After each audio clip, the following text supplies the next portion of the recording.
Welcome, Carm Capriato, the Service Aftermarkets podcast pioneer with the gold standard of aftermarket business podcasts. Join me for Aftermarket Insights as we advance the aftermarket. And as always, know that you'll learn just one thing. Find us on your favorite podcast listening app and remarkableresults.biz or on my YouTube channel. Hey, welcome everyone. It's Carm Capriato, Remarkable Results Radio. I am grateful and honored to have George Kingman on with me. Hello, George. Good afternoon, Carm. How you doing today? I'm wonderful. Thanks so much. We are Remarkable Results Radio, the premier podcast of the automotive aftermarket in business, personal success, and business acumen. We've been doing this for, my golly, 8 years now.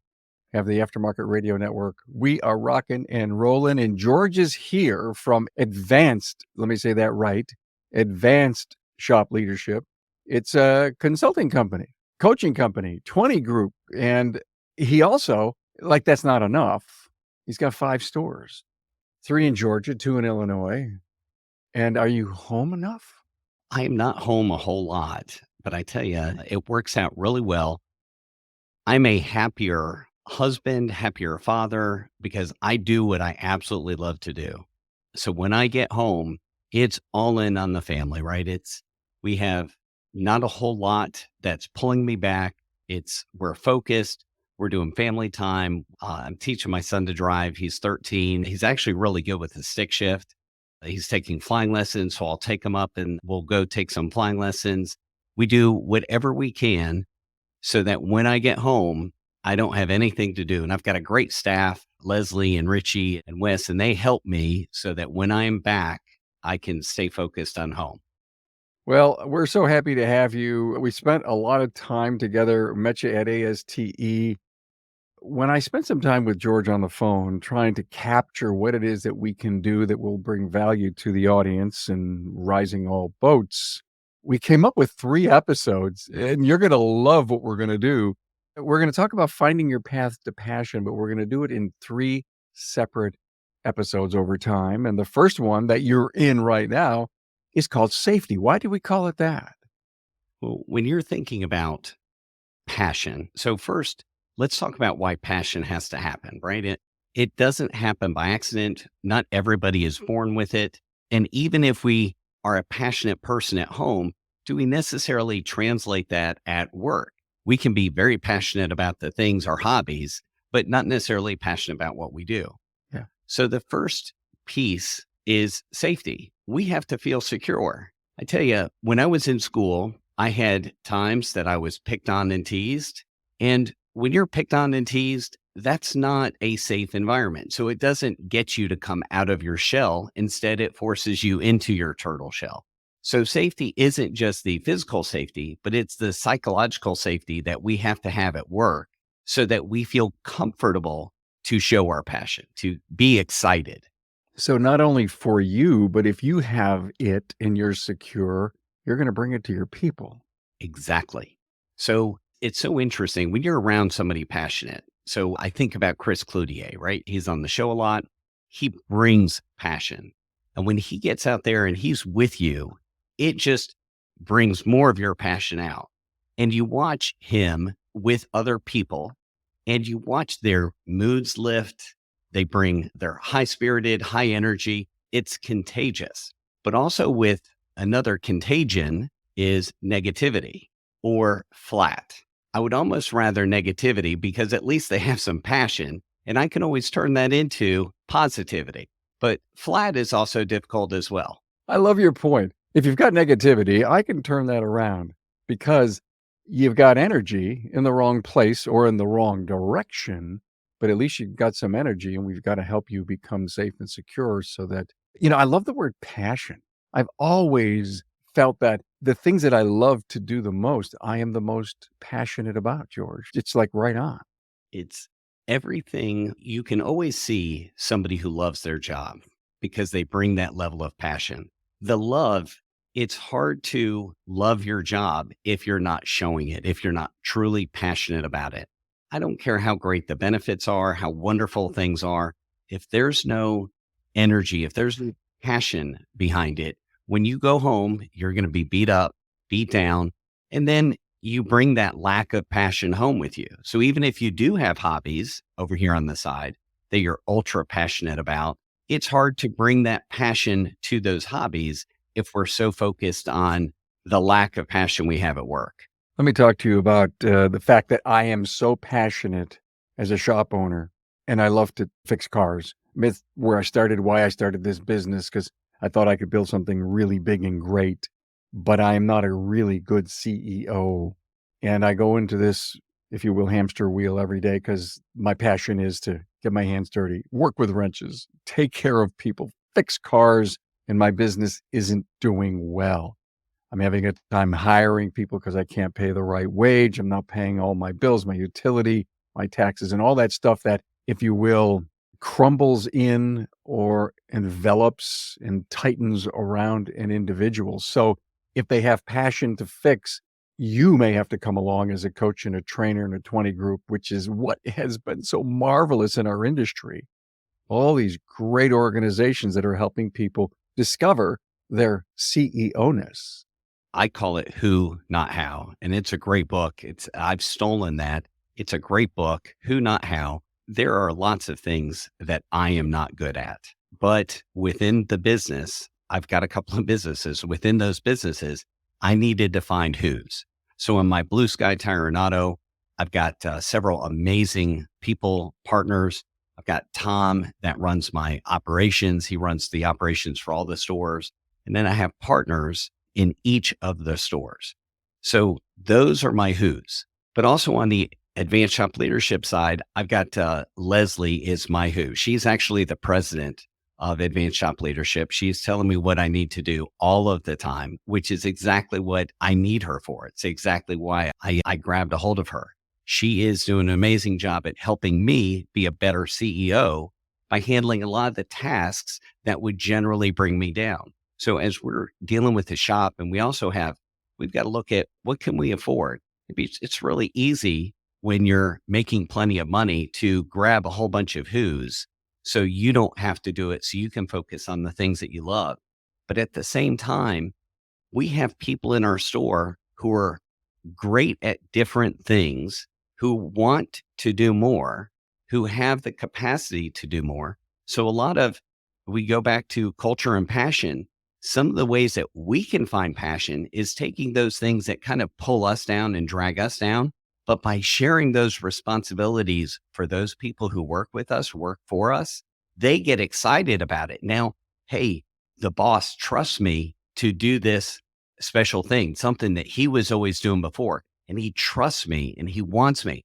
And believe it or not, that trust creates additional psychological safety, which is one of those foundations. It comes full circle. Psychological safety. How cool is that? Let me ask you this question. How many clients, friends, people in your network that you know hired a who to help run their business and they stayed in the base? I can tell you, I know several people who have hired CEOs that are their boss. So they actually answered to their CEOs because they realized that they needed that additional support.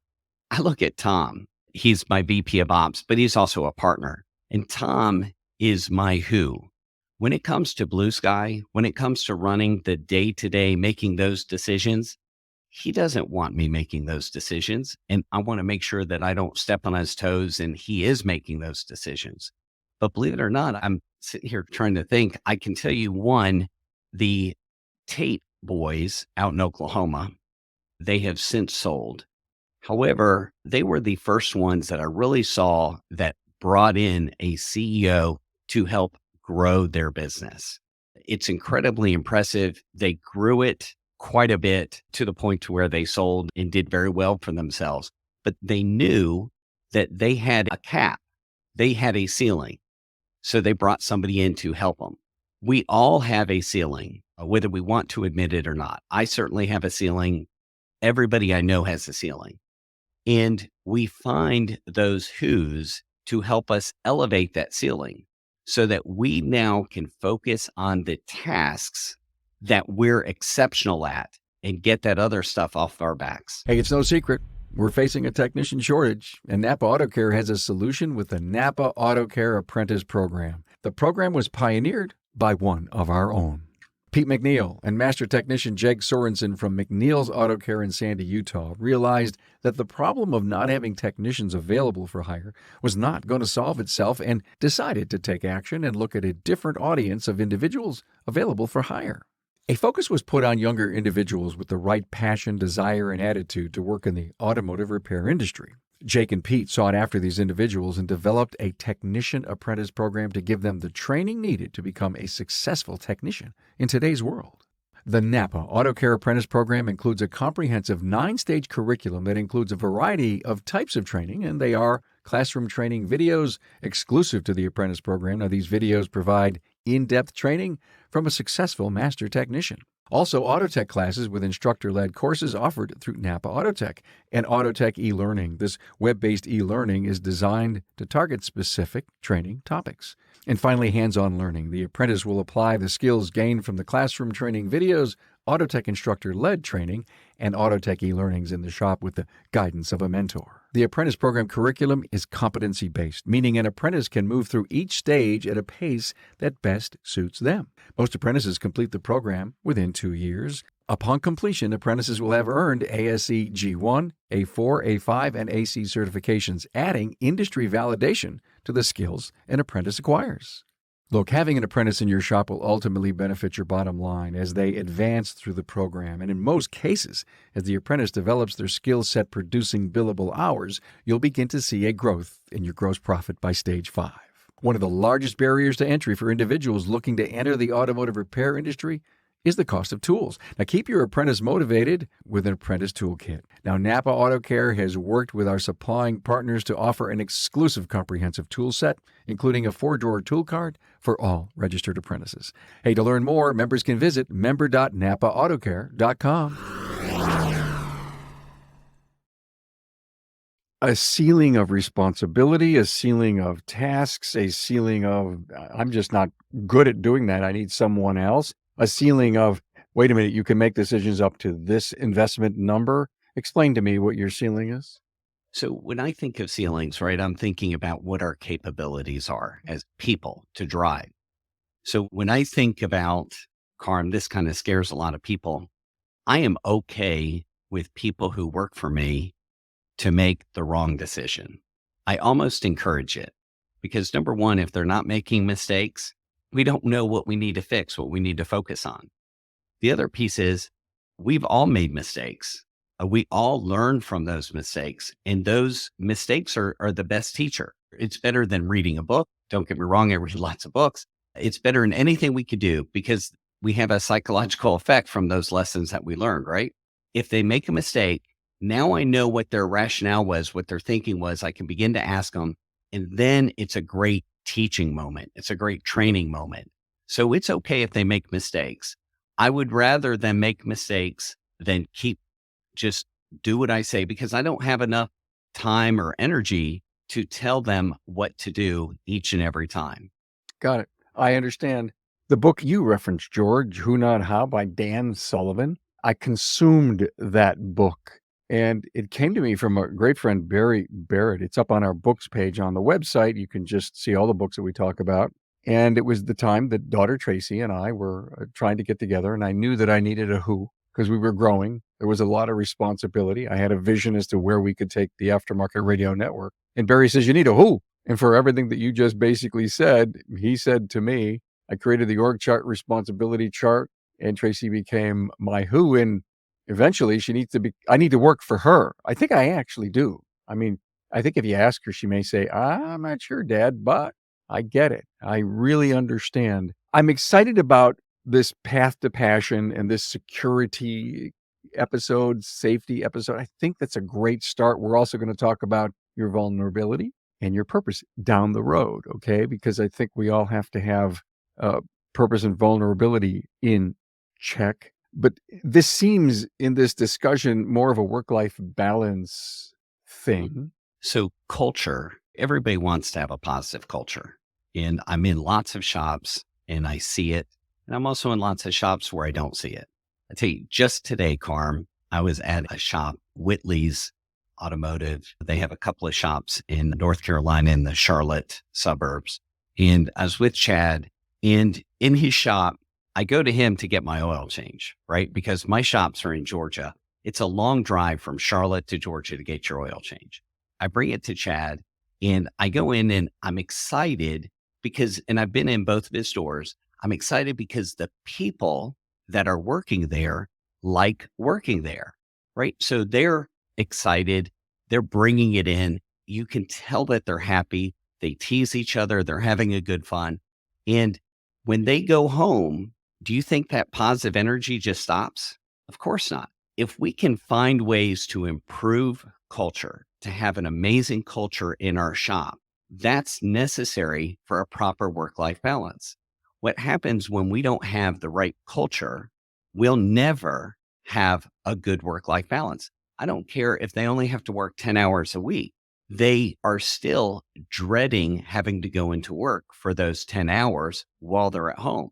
So the balance isn't just having more hours to themselves. A proper balance is keeping them motivated and driven and happy and passionate people. So when they get home, they're excited to see their spouse, or excited to see their kids, or excited to see the dog. Well, the dog's always excited to see us, so that kind of helps out, right? But when I come home from a trip, don't get me wrong, Carm, I'm exhausted. I put everything I can into the 20 group meetings, or we're doing a one-on-one. I'm certainly exhausted. And when I see my wife, I can't wait to tell her about all the neat things that we did, that we saw, that we worked on, the people that I met. And she feeds off of that passion, right? Just as she tells me about her great job. And then we feed each other. So if we come home with positive energy, and think life hasn't always been super positive for me. I've been through bankruptcies. I've had my challenges in my past lives, in my, not past life, but in my past years. I've certainly had challenges before I got to where I am today. But when we don't come home in that positive way, what we're actually doing is we're dragging down our work-life balance. But regardless of your supervisor, of your boss, I don't care what industry you're in, we're in control. We can decide that we're going to be positive or we're going to be negative. If anybody who knows me well knows that whenever they ask how I'm doing, it's always super fantastic. And I stole that from Keith Harrell. And Keith Harrell, amazing individual. He left this earth a little bit too soon because I still had a lot to learn from him. But Keith really laid it out for me, and he really set my life on a new course. Keith said, when he wakes up every morning, do you think he's super fantastic? And the answer is no. I'm tired. When I get out of bed, I would love to hit the snooze button about 3 or 4 more times, right? Sometimes I have to drink a 5-hour energy just to get out of bed. I literally keep them on my nightstand for those when I'm in different time zones and I need that extra punch. So I'm not super fantastic. But then when I start talking to people, I fake it. They know I have to be super fantastic. So as soon as I say it, if it's somebody I know, they laugh and they say, I knew you were going to say that. And so immediately I put a smile on their face. But let's say I'm going somewhere else and I'm seeing a stranger. Maybe it's at Dunkin' Donuts. Maybe it's at the bank, whoever it is. And they ask how I'm doing, not because they want to, but because they're forced to. Their boss says you got to act nice to the customers. And they say it, and I come back with super fantastic. They smile. They're caught off guard. So what I did is I made them smile so that now their interaction with me is going to be more positive. So their positivity reflects back. I got to give it to get it. And that's the way positivity works. The more you give, the more you get in return. I'm sitting here in reflection, which is what I do for a living. I learn so much from my guests. And I hope you, as my listener, are out there, no matter what situation you're in and you're listening to this episode, all of our episodes, put your immersion hat on and hear what George just said. I'm super fantastic. And I'm trying to think about every time someone asks me, hey, how you doing? And I always say, probably 95% of the time, I'm great. And what do you think the reply is? Great. Because people come back and say, well, they're happy for me by saying great. And no matter sometimes how bad the days are, no matter how many things stack up, we all know the drill, right? Yep. I didn't get to it. This thing got canceled. I had to reschedule this. And the stove broke in the refrigerator. We've had an appliance nightmare in our household this year. And it seems like around every turn we have been challenged buy, how do you fix this? And then you have to go out and buy something. But you know what? That's life, George, to your point. And why should we be woe is me, depressed, and have such an attitude that the people that are relying on you as their leader, as the spouse, as the dad, are always saying, every time I ask, he's always it's shitter, this is terrible. This is crappy world, this terrible life, and I'm great. Really?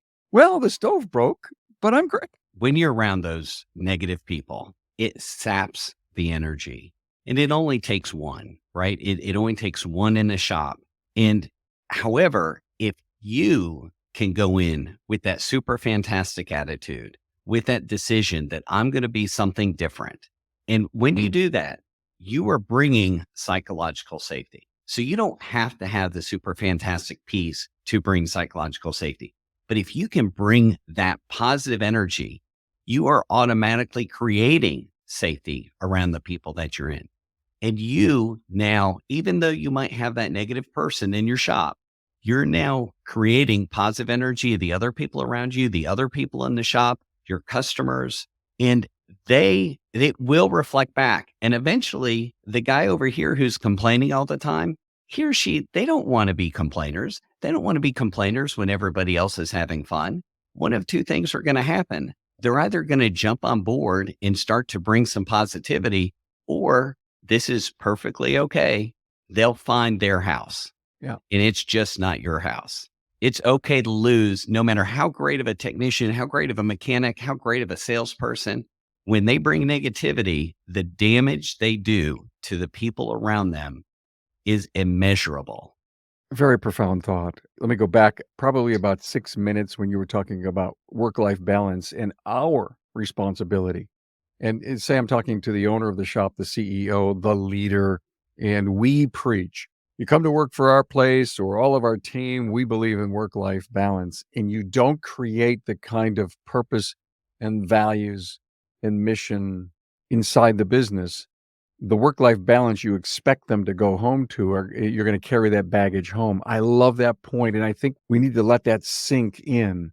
If you want your people to have work-life balance, if you want it yourself, you have to have the energy, the positive energy that goes forward wherever this individual who you work with goes. And that's huge. I think it's one of the biggest takeaways in our work-life balance dialogue that we've done on the show in the last couple of years. You have to create it, maintain it, and make it happen. That's it. Regardless of your career, regardless of your industry, it's so funny. I read a lot of books. I read a lot of articles. It's almost an addiction. And of course, Google is always listening to me. So it sends me the articles that it knows I'm interested in. And so I get a lot of psychology articles. I think Google thinks I'm a psychologist. So I get all these psychology articles and I get a lot of corporate articles and, businesses trying to create better work-life balance and this generation versus that generation and all of the strife that they're writing about. But it's almost like they're missing the key point that it's not more time. It's not giving them more time off. I mean, don't get me wrong. Everybody loves more time off. It's decreasing stress. It's increasing happiness. That's how you create work-life balance.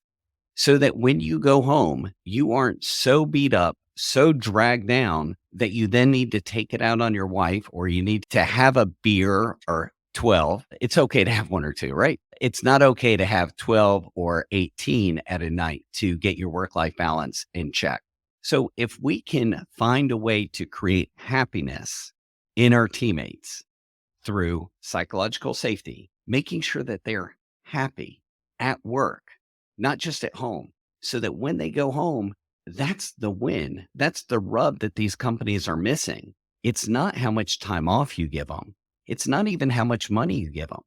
How many times, I'm sure you've heard 1,000 times, people quit their boss, not the company, right? Yep. Yep. And it's not the money, it's how we make them feel. And when we're beating them up, tell you, Carm, this is so important to me. We hire a new GS, new teammate, new tire tech, whatever. They come into our shop. We've got the lead tech who's been doing this for 30 years, knows everything. And let's say they don't treat them super fantastically, right? Well, that tire tech, that labor, that general service tech, they aren't going to stick around because you may not be beating them up, but they're getting beat up psychologically from the other people in the shop. When all they have to do is push the broom and everybody's teasing them, giving them a hard time, giving them extra work because, hey, they had to go through it and they survived. Well, that's not a fun place to work. And then we wonder why these kids only make it a couple of months and then just don't show up, or they work 2 days and don't come back to work. Well, it's because we didn't deliver that psychological safety. Okay, so this is great. You've just landed on a great spot where the new GS comes in and you've got a place with poor culture, bad attitudes, and say, "Oh, there's the new kid. He thinks he wants to learn. Why did you join the industry? This is a terrible company to work for. Shall I go on with all the BS type of things that can happen that will totally ruin the excitement of having a new job, starting a new job?" All right. Even maybe potentially looking at this as a very fruitful career. And you know what? We have great opportunities and great careers and great pay in our industry. And there are people out there crushing it and ruining it for the unprofessionalism of our industry. It all has to do with the culture that you build and the purpose that you give to your people. And if they're not demonstrating it and you're not seeing it, hearing it, and you don't have a pulse on it, then the leader's the problem. That's it. So as a leader, it's our job to go out to that head mechanic out in the back and share with him what damage he's doing and to help him or her realize what it was like when they were younger. And not everybody is like everybody else. And not everybody has the same experiences. Do you want to mentor somebody or do you want to run somebody off? Do you want to improve the people around you? Or do you just want to spread your negativity around everybody else? And that's a tough conversation. A lot of my clients ask, how do you have that conversation with somebody about negative attitude? It's hard for them to really wrap their hands around it. And I got to tell you, Karma, I don't think you have to do anything other than just call out exactly what it is. It doesn't have to be something that you have to put a ton of thought in. It can be something, you know, John, I need to talk to you about the way you treated Josh before he quit. How do you feel? Do you feel as though you had any part of him wanting to leave? And then you just shut up, let them talk, open it up, an open-ended question, and hear what they have to say. That's the way the conversation needs to start. You don't need to dance around it and say, hey, you're a great technician, but I want to talk to you about this. You don't need to do the but. You could just be straight up. I have this crazy thought, and tell me I'm off the wall or not. I have a brand new individual who comes in the shop, and part of our company in our policy manual is what's called the orientation of the new person. And everyone has a role in it, not to destroy, but to lift and to teach and to bring our culture, our values, our purpose. And so here it is that number one is the orientation of the new individual.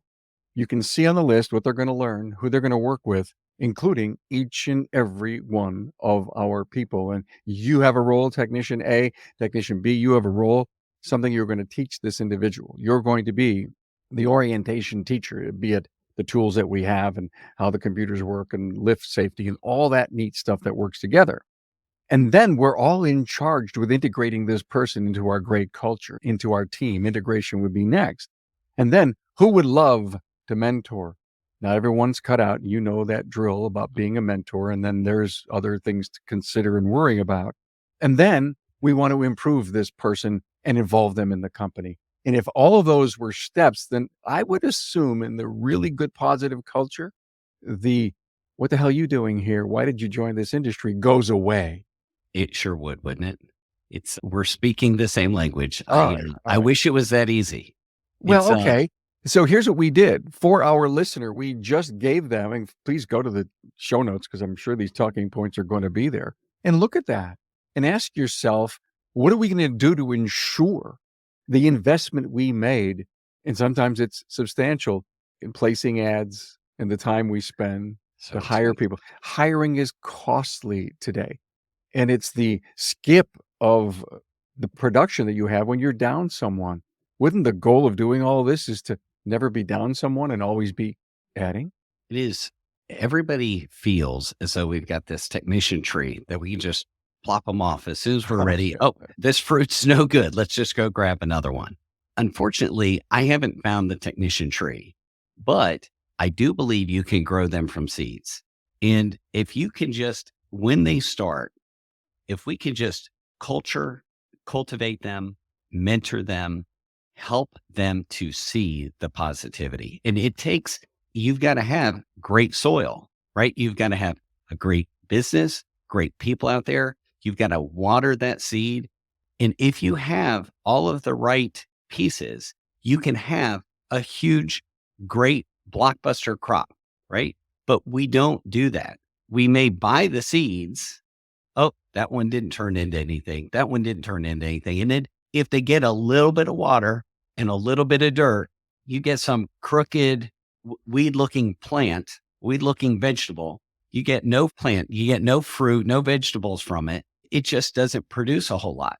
But if we can cultivate it, make sure that the ground is right, do exactly what you said, and make sure that everybody's involved with integrating this individual. It's all psychological safety, guys.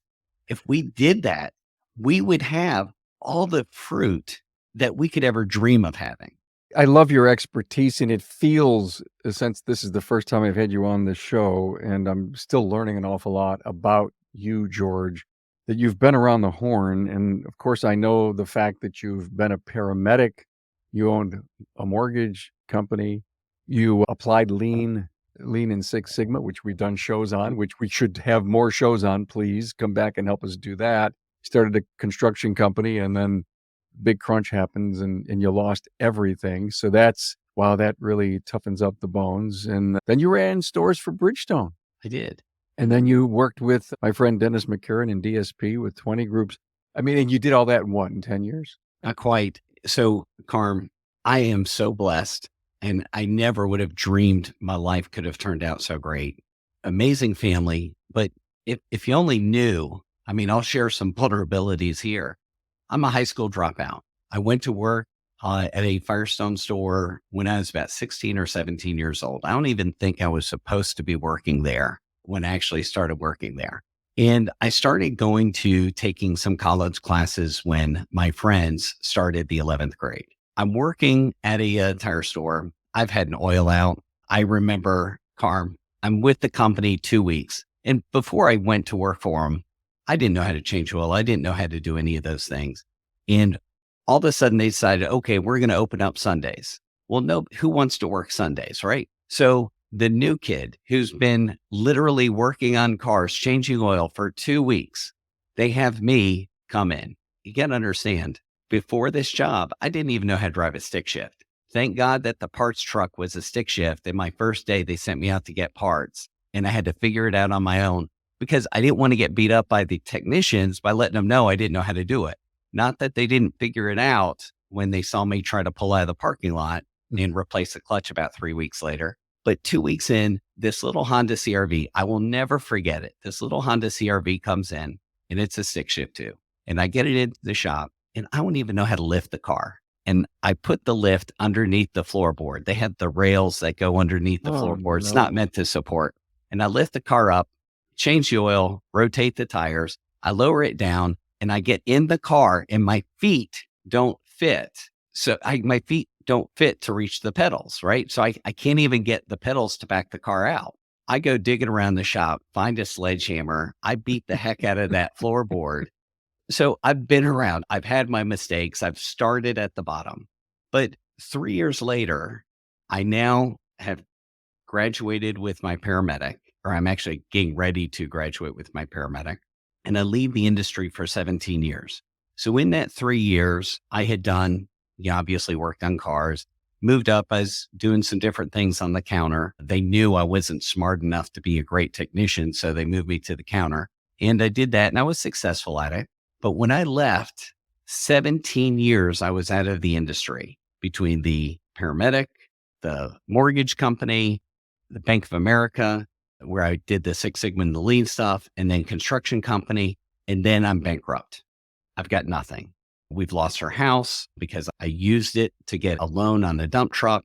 We lost everything. So you went back to your roots.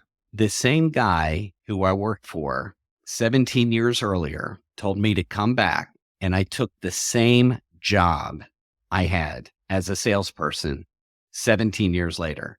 It was a very humbling experience. And the manager, he's still a mentor today. I still talk to him regularly. He's an amazing individual, but it was incredibly humbling. So, but I never lost my wanting to be a positive person. I never stopped trying, but to have to start over 17 years later with the family, it was humbling. But you shouldn't, it's still your responsibility to bring that positivity, to bring that drive, to bring that passion. Because if you don't, so here's something, Carm, if you have any listeners out there in the audience that say, you know what, I want to own my own shops, or I want to do this. That doesn't happen by accident. It happens by putting yourself in a position that people recognize you as a leader. Regardless of position, they see you as a leader. And I have so many clients that wish they had succession plans. They wish they had the employee that they could self-finance the business to, that could take over the company from them so that they could retire, get a good amount, and help the next generation come up. But so many of them say, I don't have that employee. Well, they don't have that employee because the employees feel like they're only paid to do whatever they're being paid for, and they don't bring that something extra with them. If you want something extra in life, you need to bring something extra every single day. And if you bring it, you will get it. But isn't my job of CEOs to help them get it, help them bring it? 100%. Yeah. And to create the right environment, the right culture with the right passion. And you were telling me a great story, and I want to kind of end with the story about George Washington. And he was really famous for propping up his troops. He was. So I'm a history buff. And I got to tell you, I love what George Washington did for this country. I also love what John Adams did for this country. But they couldn't have been two more different people. And John Adams didn't have the ability to lift people up. It wasn't in his nature to lift. But George Washington was amazing at it. And the way that he did it at the right time, he always brought purpose and safety to his troops. Now, obviously, we're shooting muskets, right? It's not exactly a safe job. You're marching without shoes in December 25th to attack across the Delaware River, right? And we're marching miles without shoes. We don't actually show up, even though we expected that this would be in and out and that this would be over within a matter of hours. We don't actually get to the camp until 5, 6, 7 o'clock in the morning, the next morning. So we're way behind schedule. So it's not like it was easy.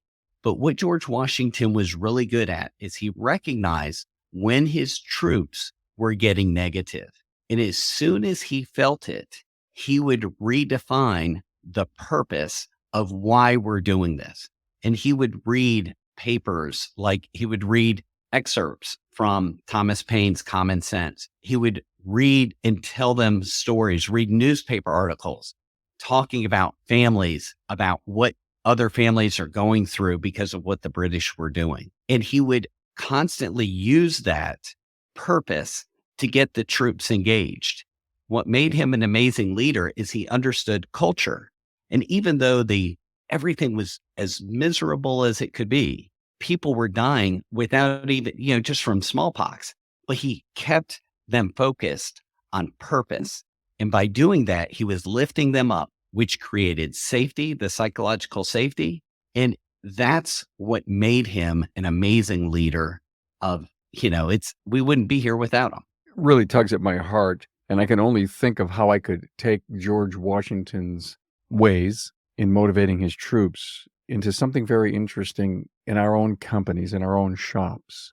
And as we work hard to continue our mission, vision, values, our purpose, when we have our meetings, why can't we go around the room and say, hey, next week, Charlie, you're going to be the person. We would love you to tell a story, pick a category. It could be on a success category, someone you know, something you did, a caring story, a giving story, and it'll help build that positivity and talk. Wow, Charlie, I didn't know that ever happened to you or that you went out and volunteered for that. And it doesn't always have to be about work. That's right. When they go home, it's not about work, but the energy that they bring from work because it was a great day, got a lot of stuff done, my productivity, my goals were great, we had a little party, we had some subs, and we took care of Mrs. Smith, and she was so happy, and if you can get that culture stirring on a weekly basis with some kind of success, caring, giving, and there's 10 more things I could think of if I had a moment. I think those are great ways. You don't have to be the storyteller as the leader of your business. Your people have to be. Agree. Carm, people should take that advice. I'm going to steal some of it when I get back. I can tell you, I'm going to call Tom. I like that. At our next team meeting, let's get them to bring us a story. Let's talk about how we had a positive impact on a customer. Like for everybody to bring one story to the next team meeting about how they had a positive impact on a customer. And you start sharing those stories and it just starts spreading. I love the Yeah. idea. I'm going to steal it from you. I hope you don't mind. You absolutely have it. And every once in a while, I have a great little brain dump because it's people like you, George, and the fan base of this podcast that inspire me to help them think, break the box, think outside the box. And every time a technician will tell you, I didn't have anything to do with making Mrs. Smith happy. Yeah, you did. And maybe we're not telling you enough how you met a timeline. You went above and beyond. You changed that bulb and they were happy about that. I mean, there's so many little tiny details, little tiny things to us make people's really big days. So, Carm, in our industry, the customer facing teammates, and I believe all teammates are customer facing, but historically, everybody knows what I'm talking about. I'm talking about the salespeople. They get to see the customers, they get to see the smiles when everything went well, but the technicians don't get to see it. We don't do Yeah. a good enough job in our industry to help our technicians see our purpose, Yeah. that we're there to make their lives better. In our Blue Sky stores, we have a couple of the way we look at our purpose. The first thing that we do, the number one job to work for Blue Sky is to help each other, to help the teammates, not to sell more stuff, not to take care of the customer. The number one job to work at Blue Sky is to take care of each other, to take care of the teammates. Then our number two job is to spread joy. And it doesn't matter if we're spreading it to the Advance or O'Reilly's or Napa rep that's coming into the building, dropping off parts. It doesn't matter if we're talking to our technicians, our customers. Our job is to spread joy. Our number three job is to fix cars. That's the third thing that we do. And then if we do those three things right, our fourth purpose is to grow the business. But we don't even have to work at that. As long as we're doing the first three jobs right, and heck, we could even screw up the third job. But as long as we're taking care of each other and spreading joy, that customer will forgive us. They'll give us another opportunity to make it right, and we'll still be successful. I love your number three or number two, spread joy. And you mentioned your suppliers. Too often in our industry, we love beating up on our suppliers. Everybody knows my legacy background. I've never known a supplier not to work so hard for the service professional and then to get beaten up on a myriad of things because it may inflate someone's ego and because their world's not good this day, I want to spread my badness around. So let me see, if 10 times a day a supplier comes here, that's 10 shots that I have. Anyway, I will not get up on my soapbox about that, but thank you for bringing it up. You wonder why there are no drivers in the industry, Oh, why you can't get parts, because oh. we treat them so poorly. Yeah, I'm working on having some suppliers coming on and talking about their side of the business. We haven't done that in a while. This was great. This was first episode in this series of Find Your Path to Passion. We're talking safety, security that you build in your company with and for your people. George Kingman from Advanced Shop Leadership, ASL, coach, consultant, 5 shop owner, Blue Sky Tire, and 3 in Georgia, 2 in Illinois. Wow. So you're a busy guy. You're a smart guy. We didn't even get into the point where when you go and do one-on-ones in shops, I want to try to cover that next time. I think that may be covered well in the episode we're going to call Vulnerability. The third one we're going to do is called Find Your Path to Passion with Purpose. So this was great. I enjoyed it. I loved it. Can't wait to have you back. It's just a pleasure to have you, George. Thank you so much, Carm. I can't tell you how much it means to spend a couple hours with you. This has been super fantastic. Thanks, man.